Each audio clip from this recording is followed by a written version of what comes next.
Ayan, shout out guys. Ayan, mag-unboxing na tayo ng ating pasalubong.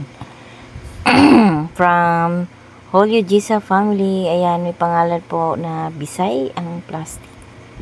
Ayan, mayroon po tayong tuyo. Ayan, tuyo or daing. Ano bang tawag sa inyo nito? Ayan, may pangalan din. Nakabalot-balot na guys. Tapos, ayan, mayroon pa tayong ginamos or bagoong. Ayan, bagoong yan guys. At ayan, kalamay. Ayan, sarap yung kalamay guys. Kaso yung guys, yung bagoong guys natapon. Kaya yung ano, basa. Basa yung plastic. Ayan, kalamay from Bohol. Ayan, thank you so much Jessa sa pasalubong. At mayroon pa tayo guys na ano ba yan? Pork. Mayroon tayong pork na prito na. Nakikita niyo yung plastic guys. Ayan, basa ng bagoong.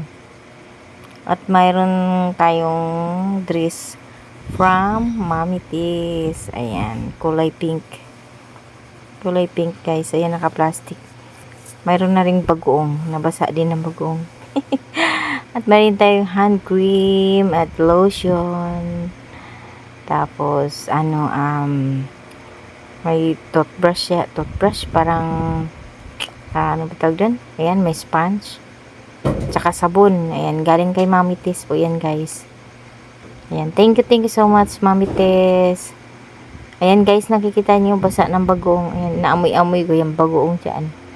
Nagbo-voice over lang ako, guys, kasi ang ingay ng aking mga Janakis. Excited din sila guys sa aking pagbubukas. Yan, ilagay ko na doon yung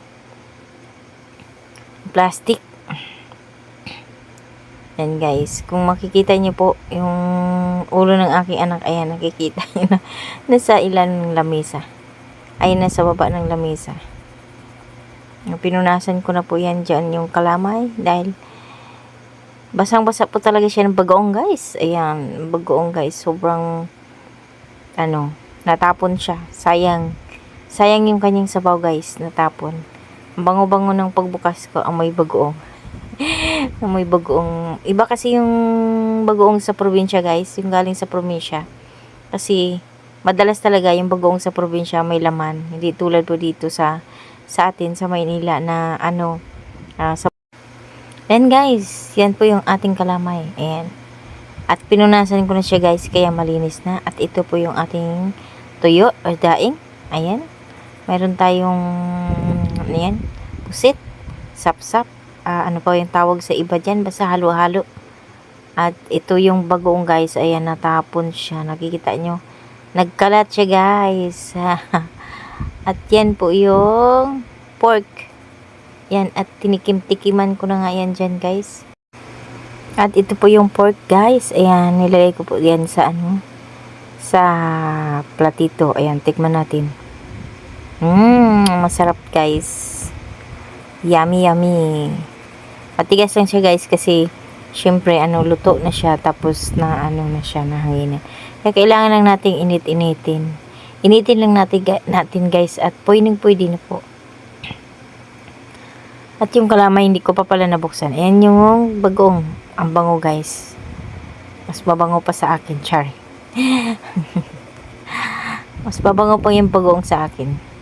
Yan yung pusit, guys. So, sarap pang almusal yan. Yan, piprito natin bukas yan, guys.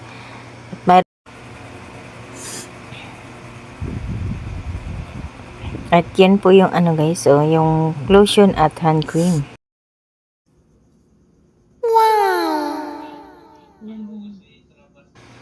Ayan, Mami. Ayan na po yung dress na binigay niyo po sa akin. Yung pinadala niyo po kay Jessa. Ayan. Thank you so much, Mami and Jessa. And also kay Katots. Ayan. Kasi siya po yung nagdala dito sa akin, Mami. Nag-deliver. Ayan. Siya po yung nag-deliver ng pasalubong from Bohol. At yan po, Mami. Kasyang-kasya lang po sa akin. Ayan. At kailangan lang natin na plansyahin dahil kusot-kusot po siya. Ayan. Thank you so much, Mami. Mwah.